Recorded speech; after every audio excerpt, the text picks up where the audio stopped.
우리는 지난 시간에 마태복음 20장을 보았습니다. 마태복음 20장에서 이 포도원의 품꾼들, 3시, 6시, 9시, 11시에 온 자들을 중심으로 어제 말씀을 살펴보았습니다. 여러분, 하나님 나라의 원리가 이런 거예요. 11시에 온 자도 3시에 온 자와 똑같이 한 데나리온을 주는 것입니다. 그러므로 예수님과 함께 십자가에 달렸다가 십자가에서 구원의 확증을 받은 강도나 정말 수십 년간 주님을 섬긴 성도가 받는 구원이나 일반입니다. 이것을 보고 참 불공평하다, 조금 더 나은 구원을 줘야지, 더 나은 상을 줘야지 이렇게 얘기할 분이 있습니까?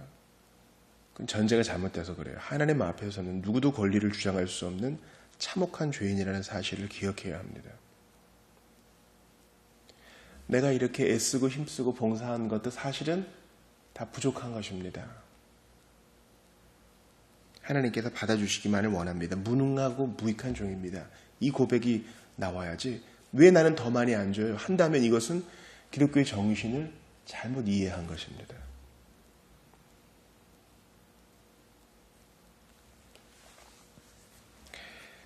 그런데 오늘 본문에 보면 이러한 하나님 나라의 시각을 갖지 못하고 구원자로 오신 예수님을 매의 눈으로 쳐다보는 이들이 있습니다.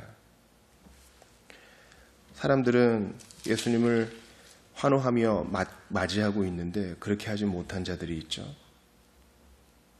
오늘 본문에 먼저 15절을 보세요. 대제사장들과 서기관들은 그들의 찬양을 못마땅해 합니다. 이게 무슨 회개망측한 일입니까? 그러나 예수님은 그들의 찬양이 성경 말씀, 구약의 말씀을 이루고 성취하는 것인데 너네 지도자들이라고 하면서 그런 거 읽어본 적도 없느냐? 예수님이 도전하십니다. 예수님이 성전을 형제에 입성하시고 예루살렘에 입성하시고 이제 마지막 이제 일주일을 보내셔요. 즉 이제 매일매일 예루살렘에 들어가시면서 말씀을 가르치실 때 또 그들과 대결하세요. 이 그들이란 아까 말한 종교 지도자들, 예수님을 믿지 않는 자들을 말합니다. 23절에 보니까 대제사장들과 백성의 장로들이 나오죠. 그들은 예수님이 진짜 메시아임을 믿으려고 간 게 아니라, 확인해 보려고 간 게 아니라 따지러 갑니다. 너 무슨 권위로 그러느냐? 너 서기관 라이센스 있어? 너 제사장 혈통이야? 너 저 북쪽에서 사투리 쓰는 목수 아들이라며. 학교도 다닌 적이 없다며. 지금 출신성분 따지는 겁니다. 여러분, 이러한 일이 우리 사회 곳곳에 있지 않아요? 학계에도 있고요. 당신 어느 학교 나왔어? 몇 기야? 정치계에도 있고요. 고향이 어디야? 부끄럽지만 교계에도 있습니다. 어느 교단이 있어요? 학교 어디 나오셨어요?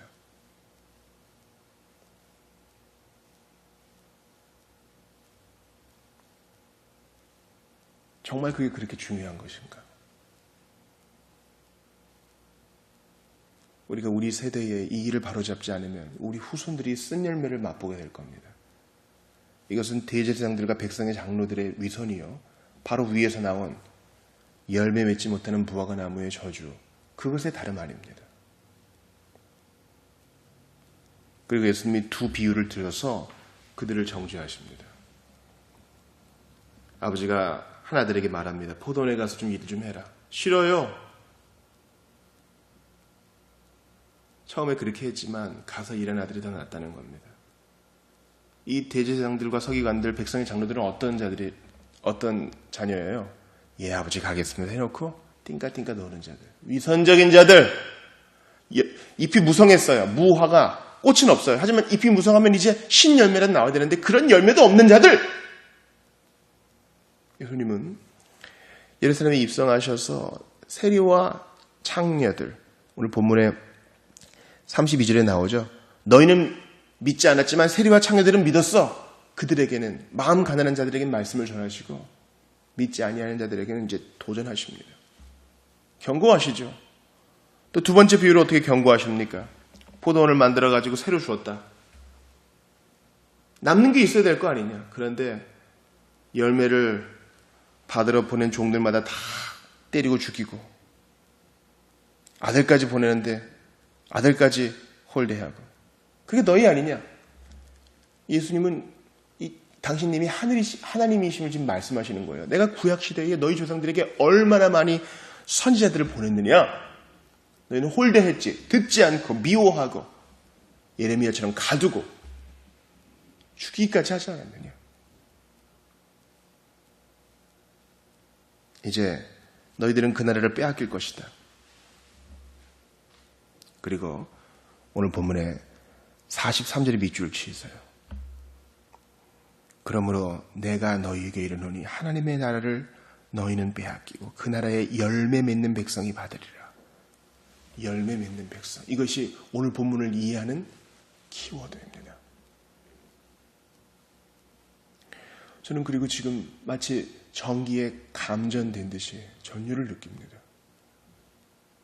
이게 정말 우리가 필요한 말씀 아닌가. 너무 기독교라는 테두리에 익숙해져 있어서 열매 맺는 데는 관심이 없고 그저 그 안에서 웃고 떠들고 그 안에서 교제하고 그 안에서의 일들에 매몰하고 실제로 신자의 착한 삶과 열렬한 기도와 고독으로 인한 열매는 없는 거예요.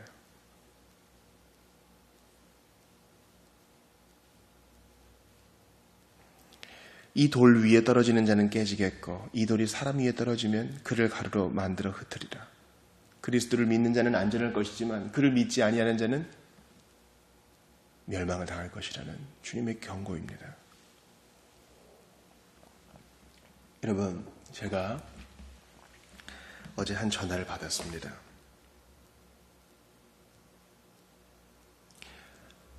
한 지방에서 목회하시는 분이 저에게 이런 질문을 하세요. 본인이 읽고 있는 책들이 있대요. 영향을 받은 귀한 선배들이 있죠. 저도 그렇습니다. 그리고 그분들에게 가르침 받은 대로 목회 현장에서 이렇게 실천하는데 사람들은 이른바 이제 교계에 있는 지도자들은 그렇게 해서는 안 된다고 얘기를 한다는 거예요. 성경으로는 충분하지 않고 다른 것도 좀 들여서 써야 된다. 혼란스럽다는 거예요. 또 이런 얘기도 합니다. 목사님 SNS에 보면 그렇게 바른 말씀을 강조하고 바른 신약을 강조하는 것 같은 분들이 너무 먹는 사진들 많이 올리고 너무 인간적인 삶을 누리는 것에 관심을 가지고 혼란스러워요, 목사님. 그래요. 우리가 맛있는 것을 먹고 나누는 것은 나쁜 거 아니겠죠. 그런데 우리 속에 있는 것이 겉으로 나온다고 계속 그런다면 우리의 마음에 가난함이 없다는 증거 아니겠습니까? 사랑하는 여러분, 그 열매로 그를 알 것이라 했어요. 특정 분야에 대해서는 뾰족하게 자기 입장을 내세우면서 다른 한편에서는 이 나르시시즘, 자기애에 가득 차서 나 괜찮은 사람이야 라는 것을 과시하고 또 인정받고 싶어 한다면 우리는 오늘 예수님을 책잡고자 하는 바리새인 장로들, 서기관들과 같은 위치에 서는 것입니다. 그리고 하나님 나라를 빼앗길 수도 있어요. 어쩌면 우리는 그 나라와 관계없는 사람일 수도 있어요. 이거 두려워해야 됩니다. 예수님이 왜 무화과 나무 저주하세요? 이른 아침에 성으로 들어오실 때에 시장하신지라. 하루 종일 일하시고 배단위로 가서 쉬실 때도 아마 기도하셨을 거예요. 그분에게 따뜻한 잠자리, 따끈한 식사 누가 대접했을까요? 시장하셔요. 그래서 이 이스라엘 법에 따르면 길가에 심겨진 과일나무는 외국인이나 나그네 고아 과부 거거든요. 그거라도 좀 드시려는데 열매가 없어요. 예수님이 저주하시죠. 그것은 화풀이하는 게 아니라 잎사귀만 무성하고 말은 무성하고 행위는 무성하고 의식은 무성한데 정말 하나님께 대한 순종이라는 열매가 없는 바리새인과 서기관들, 그들 지금 경고하시는 거예요. 그게 지금 이 첫째 아들 비유 아니에요. 가겠습니다 하고 안 가는 거. 한 신자의 삶의 열매는 궁극적으로 그가 하나님의 메시지에 순종하는가, 그렇지 않은가, 거기에 달려 있습니다. 한 사람의 행동은 궁극적으로 그가 하나님께 순종하는지 그렇지 않은지를 입증합니다. 그의 행동, 우리 어떤지 한번 돌아보자고요.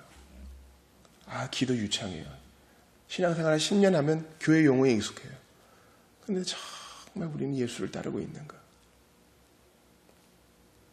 원수를 사랑해야 되는데 오히려 가까운 동료 신자들도 사랑하지 못하고 미워하고요.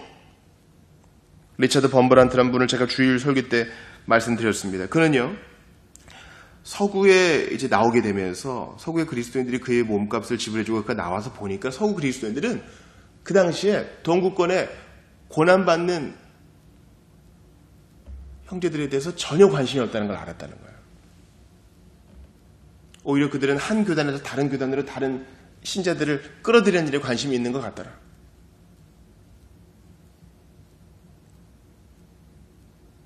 저는 두려움으로 오늘 이 본문 말씀을 봅니다. 정말 예수님 말씀대로 사는 게 레디컬하다라는 평가를 받을 만큼 우리는 세속화되어 있어요. 저도 그럴 거예요. 우리는 급진적으로 근본적으로 좀 바뀌어야 돼요. 그래야 사람들이 좀 보고 감동을 받을 거예요. 사람들은 성경 안 봐요. 우리들의 행동을 봅니다. 우리가 급진적으로 순종하지 못했기 때문에 교회가 오늘날 이렇게 연약하게 된 것은 아닌가. 하나님의 말씀을 바르게 가르치고 바르게 순종하면 우리가 두려워할 게 뭐가 있겠습니까? 위선! 물리쳐야 하고요. 하나님보다 나를 높였던 모든 것들을 다 회개해야 됩니다. 오늘 본문의 예수님께서는 전혀 위선적이지 않으시죠. 어린 나귀 새끼를 타고 군대가 아니라 백성들의 환호를 받으시는 초라해 보이는 왕입니다. 그러나 그분은 진실하셨습니다. 사람들을 두려워하지 않으셨습니다. 나도 우리도 그 길을 걷기 원합니다. 기도합시다.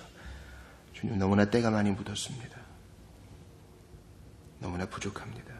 불쌍히 여기시고 위선을 버리고 진실이 행하게 하옵소서. 바르게 알고 바르게 믿고 바르게 실천하며 오늘부터 다시 시작하게 하옵소서. 연약한 자들을 품어 안고 기꺼이 소유를 주님께 내어드리며 급진적으로 주님을 따르게 하옵소서. 부족한 발걸음 주님께서 친히 인도하여 주옵소서. 예수님 존귀하신 이름으로 기도하옵나이다.